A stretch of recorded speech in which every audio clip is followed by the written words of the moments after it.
Welcome to my channel Advika GS classes.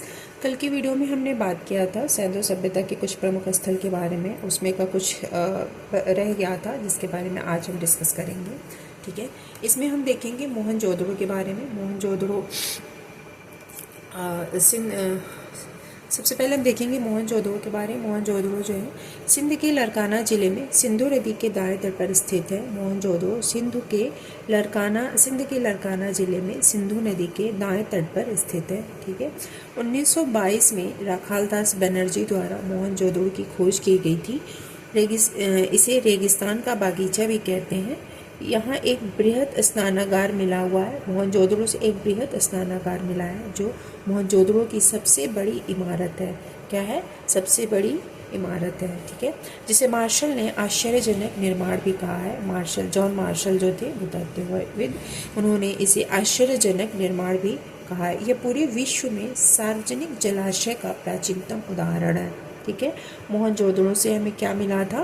बृहद स्नानागार मिला था। इसे रेगिस्तान का बागीचा कहते हैं और इसकी खोज 1922 में राखालदास बनर्जी ने की थी और इसकी जो स्थिति है वो सिंधु नदी के दाएं तट पर है। ठीक है, ये दाएं तट पर है। इसके बाद हम देखते हैं कालीबंगा। राजस्थान के गंगानगर जिले में प्राचीन सरस्वती के तट पर स्थित है।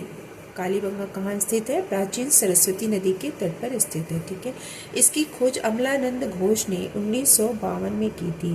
कालीबंगा की खोज किसने की थी? अमलानंद घोष ने 1952 में। ठीक है, यहाँ से चूड़ी निर्माण का केंद्र मिला है। जुता हुआ खेत मिला है।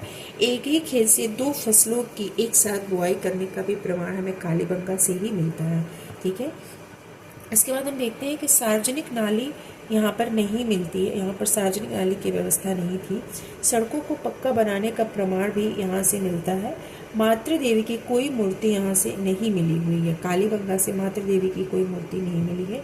यहाँ से मिट्टी की खिलौने की गाड़ी के पहियों का प्रमाण मिला है। मिट्टी के खिलौने की गाड़ी के पहियों का प्रमाण मिला हुआ है। ठीक है, इसके बाद हम देखते हैं चनहुदड़ो के बारे में। चनहुदड़ो भी सिंधु नदी के तट पर स्थित है और इसकी खोज एनजी मजुमदार ने 1931 में किया था। एनजी मजुमदार ने 1931 में किया था। ठीक है, इसका उत्खनन मैके ने किया था। सैंधव सभ्यता का यह औद्योगिक शहर है। चनहुदड़ो सैंधव सभ्यता का एक औद्योगिक शहर है।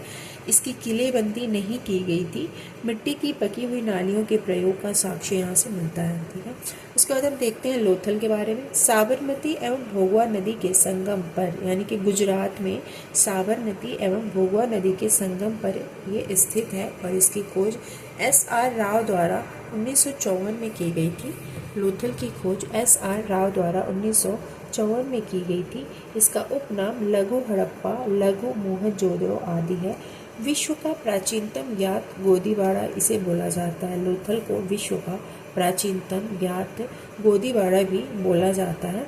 लोथल से 3 युग्म शवाधान का साक्ष्य मिलता है। लोथल से 3 युग्म शवाधान का साक्ष्य मिलता है जिसमें पुरुष एवं स्त्री को एक साथ दफनाया गया था। ठीक है, जिसमें पुरुष एवं स्त्री को एक साथ दफनाया गया था। लोथल साबरमती एवं भोगवा नदी के संगम पर स्थित है। SR राव ने 1954 में इसकी खोज की थी। ठीक है, इसे लघु हड़प्पा भी बोलते हैं, लघु मोहनजोदड़ो भी बोलते हैं और ये विश्व का प्राचीनतम ज्ञात गोदीवाड़ा यानी कि बंदरगाह है। लोथल से 3 युग्म शवाधान का साक्ष्य भी मिलता है जिसमें पुरुष एवं स्त्री को एक साथ दफनाए जाने का प्रमाण मिला हुआ है। ठीक है, इसके बाद हम देखते हैं धौलावीरा। धौलावीरा मनहर एवं मानसेहरा नदियों के बीच कादिर द्वीप पर गुजरात के कच्छ जिले के भाचाऊ में स्थित है। यह मनहर और मानसेहरा नदियों के बीच ही है, कादिर द्वीप पर है।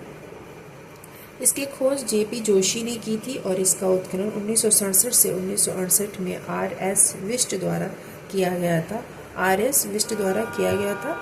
हड़प्पा सभ्यता की प्रथम खगोलीय प्रयोगशाला यहीं से प्राप्त होती है। कहाँ से प्राप्त होती है?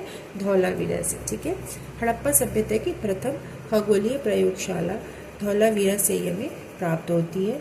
यह एक आयताकार चतुष्कोणीय नगर था जो कि 3 भागों में विभक्त था। ये इम्पॉर्टेंट है।